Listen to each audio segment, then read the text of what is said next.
In Russia, it's surprisingly common to see toddlers eating cabbage soup, children trying fermented foods without complaint, and 6-year-olds sitting through family dinners without meltdowns. No airplane games, no bribing with dessert, no separate kid meals. So what's the secret? Because contrary to what many people assume, Russian parents aren't forcing children to eat through fear or punishment. In fact, many Russian families use a parenting philosophy that creates the opposite effect: calmer meals, less food anxiety, and children who naturally become adventurous eaters. And today, you'll learn exactly how they do it, including the one tiny dinner table habit that changes everything. To understand why many Russian children develop healthier eating habits, you first have to understand a Russian parenting concept called vospitanie, pronounced vospitanie. The word doesn't translate perfectly into English. It means something closer to raising a child through character, habits, and community. In many Western homes today, parenting often becomes highly child-centered. Meals are negotiated, kids choose separate foods. Parents worry constantly about whether children are eating enough. And honestly, that pressure is exhausting. But traditionally, Russian families approached food very differently. Food wasn't entertainment. It wasn't a battle. And it definitely wasn't personalized for every family member. It was simply part of family life. For generations, especially during difficult Soviet periods, families learned to value adaptability and gratitude around meals. Children ate what was available, not because parents were cold, but because food was deeply connected to resilience, survival, and togetherness. And here's the fascinating part. Modern child psychologists, including Lyudmila Petranovskaya, often emphasize that children feel safer when adults calmly lead routines instead of constantly negotiating them. Research on feeding psychology supports this too. Studies show children are actually less likely to become picky eaters when parents reduce pressure, avoid emotional reactions, and repeatedly expose children to foods in a calm environment. That sounds simple, but it completely challenges what many parents have been taught, because here's what most people get wrong. Russian parenting around food isn't about strictness. It's about calm confidence. One of the biggest differences in many Russian households is emotional tone during meals.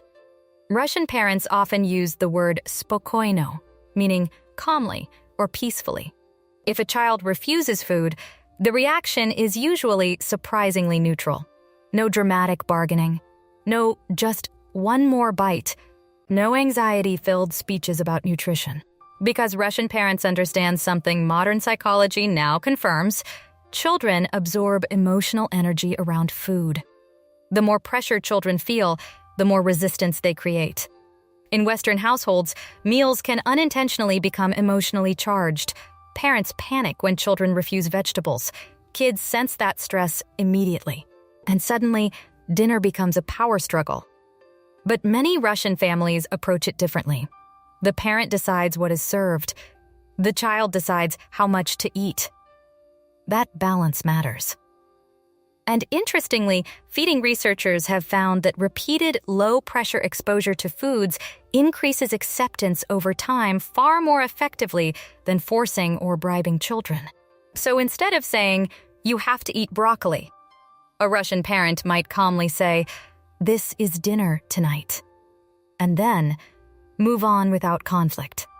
It sounds almost too simple, but that emotional steadiness changes everything. Here's another surprising Russian habit. Many children eat the same food as adults from a very young age. Not spicy or unsafe foods, of course, but real family meals. Soups, stews, buckwheat, fish, pickled vegetables, rye bread. Instead of constantly creating separate kid food, children gradually adapt to the family's eating culture. And there's powerful psychology behind this. Humans learn through imitation. When children repeatedly watch adults enjoying a variety of foods without pressure or drama, curiosity naturally develops. But here's what most parents never hear. Picky eating often becomes stronger when children are treated like separate eaters for years. Now, this doesn't mean forcing toddlers to eat unfamiliar foods overnight. Russian families typically introduce foods slowly and repeatedly, sometimes 10 or 15 times across many months. That patience is important. A grandmother or babushka might quietly place a spoonful of beet salad on the child's plate every dinner for weeks without saying anything. No pressure, no lecture, just familiarity. And eventually, the child tries it voluntarily. Because the goal isn't control. The goal is normalization. This also creates something Western parenting experts increasingly emphasize today: a strong sense of belonging. Children feel part of the family culture, not separate from it. And that emotional connection often matters more than parents realize. Now, here's the principle that surprises many parents most. Russian families often involve children directly in food preparation very early. A 4-year-old may help peel potatoes. A 6-year-old might mix dough. An 8-year-old could help cook simple meals. Not perfectly, of course, but consistently. Because many Russian parents see eating as connected to responsibility and participation, not passive entertainment. And modern developmental psychology strongly supports this approach. Research shows children are far more likely to try foods they helped prepare themselves. Why? Because participation creates ownership. Suddenly, broccoli isn't some mysterious object adults are forcing on them. It's their broccoli. This is where many Western parents accidentally create resistance. Meals become performances. Parents entertain, convince, distract with screens, celebrate every bite. But Russian parenting traditions often remove that spotlight completely. Food simply becomes a normal life skill. And ironically, that lower pressure environment often produces children who are more open to eating. Now, obviously, every child is different. Some children have sensory sensitivities, neurodivergence, or medical feeding challenges that require specialized support. Russian methods aren't magic solutions. But for many families, reducing emotional tension around meals can dramatically improve the atmosphere at home. And honestly, that alone can be life-changing. Starting tonight, try this. Serve one family meal with at least one familiar safe food your child usually accepts. Maybe bread, rice, potatoes, fruit. This keeps meals emotionally safe without becoming a short-order cook every night. Now, this doesn't mean ignoring allergies, sensory needs, or medical concerns. Safety always comes first.